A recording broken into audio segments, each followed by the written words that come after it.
we will be leading a very exciting initiative this year to provide hands-only CPR training for as many people as we can. Hopefully that number will be 10,000.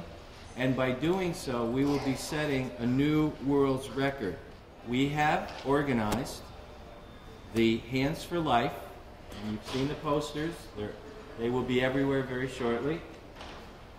And it will take place on Saturday, August 25th. It'll be at Chelsea Piers, and it'll be a way for everyone to visit the new Chelsea Piers and also walk away with a productive accomplishment. Each and every person that receives this training will feel empowered and have the ability to potentially save a life. So that's why we're looking to train 10,000 people in hands-only CPR. And when we complete this program, 1 in 10 adults will know, 1 in 10 adults in Stamford will know how to administer hands-only CPR and be in a position where they have the confidence and training, again, to save a life.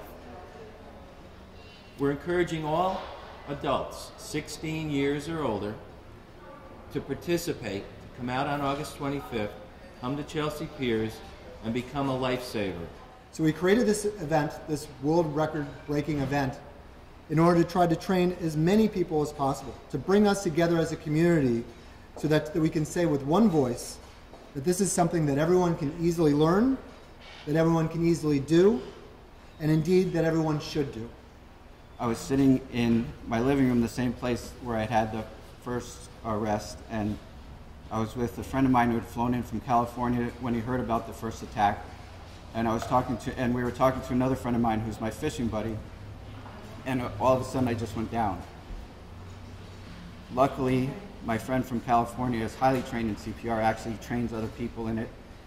He took charge of the scene right away. I don't remember any of this, by the way. This is what I was told.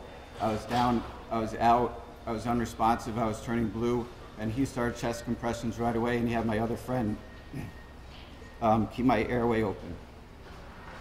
Then they called 911, and again, EMS got there, paramedics used a defib, and brought me back a second time.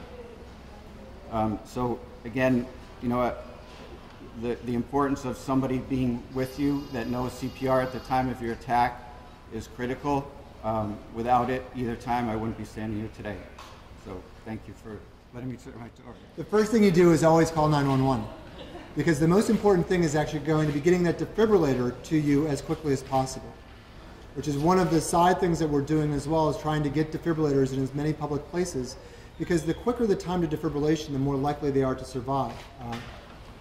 And you want to see whether they're going to be responsive. So you're going to shake them, say, hey, hey, hey, are you okay? Are you okay? If they're not breathing, their heart is stopped. If their heart is stopped, they're not breathing. You don't want to try to feel for a pulse, because you're not going to find one, and you can waste precious time looking for a pulse. In the middle of their chest, right on their breastbone, and then you're going to push down hard and fast at about 100 beats a minute. Okay. Defibrillators are extremely easy to use. Essentially, you need to know how to turn them on. There's a green button on every defibrillator. It says on. You press that button, and then the defibrillator will talk you through the process. One pad on their right shoulder, one pad underneath their left breast, and then let the defibrillator do the rest of the work for you. It's going to analyze whether or not the heart needs to be shocked, and then it will tell you to stop doing compressions and then allow the heart to be shocked. So what we know is that lay responders don't know how to perform this adequately, and that just by doing compressions, that will improve survival on its own.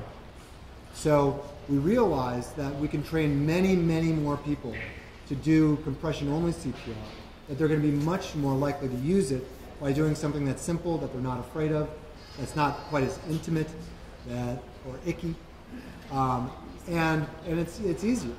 And we can almost assure that we're going to double the chances of survival.